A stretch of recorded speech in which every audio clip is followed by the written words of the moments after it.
Figueroa.com.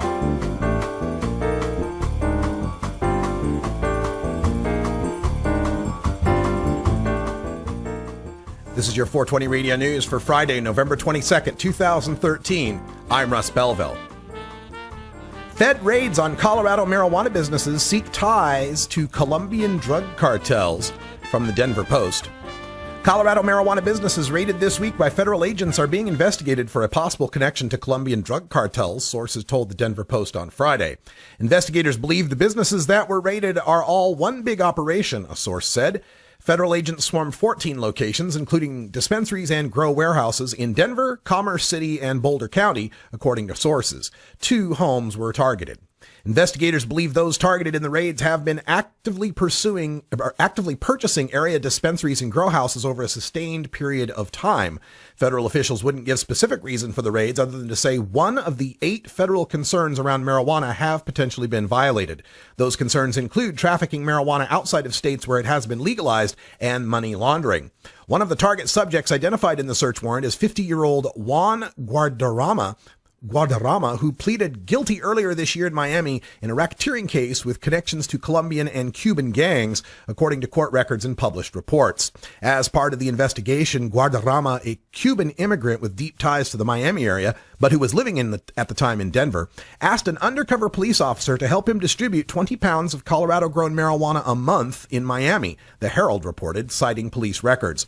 A Colorado official confirmed to the Herald that Guadarrama held a valid medical marijuana employee license. A spokeswoman for Colorado's Marijuana Enforcement Division could not immediately confirm the information for the Post. World's first recreational marijuana sales licenses issued in Colorado, from Huffington Post. The world's first recreational marijuana retail license was granted to a dispensary in Colorado this week. Annie's, located in the mountain and gambling town of Central City, was the recipient of the historic license. The Central City pot shop is owned by Strainwise, which owns 8 dispensaries in Colorado and hopes all 8 shops are approved for the recreational license, according to Westward. The first recreational marijuana shops in Colorado will open their doors for the first time in U.S. history on January 1st, 2014. State Court of Appeals upholds judge's disqualification in marijuana case, from the Press and Guide. The Michigan State Court of Appeals ruled November 14th that 19th District Judge Mark Summers was properly disqualified from hearing a case involving the Michigan Medical Marijuana Act because of comments he made in a different case regarding the drug. Summers previously had ruled that the Michigan Medical Marijuana Act violates the U.S. Constitution because state law can't supersede federal law. The Court of Appeals judges cited his references to marijuana as, quote, devil's weed, Satan's surge, and Satan's weed, end quote, and that he lectured those who have appeared before him on marijuana charges about how they have contributed to drug cartels and homicides in Mexico and other related areas. He also said in an interview that he felt the Michigan Medical Marijuana Act was unconstitutional.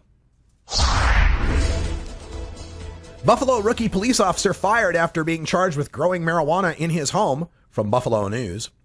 James Hamilton, the Buffalo police officer, wasn't celebrating Thursday after his arraignment on charges of operating a marijuana growing operation in the basement of his home. A 6-month investigation led by the police department also resulted in Hamilton's immediate dismissal from the force, on which he served for less than a year. A rookie cop who was recently named Officer of the Month by his union, Hamilton faces multiple drug and weapons charges in connection with the marijuana growing operation.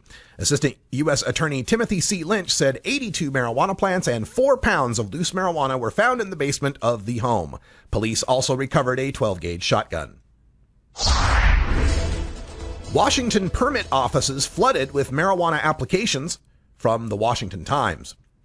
Hundreds of hopeful marijuana business operators have flocked to local permitting authorities and filed applications to open pot shops. And that's in just the first week of the enactment of a state law that lets recreational sales and production commence. Early in the afternoon of Monday, 299 applications around the state had been received, as reported by the Daily Chronic. By Friday, that number had soared to 700 and counting, said Q13Fox.com, a local news station. The state, however, may scale back some of those hopes. The Liquor Control Board, which will oversee the new marijuana shops, says the state will award licenses to up to 334 stores. The applications are expected to be processed early next year. They're being accepted through December 17th.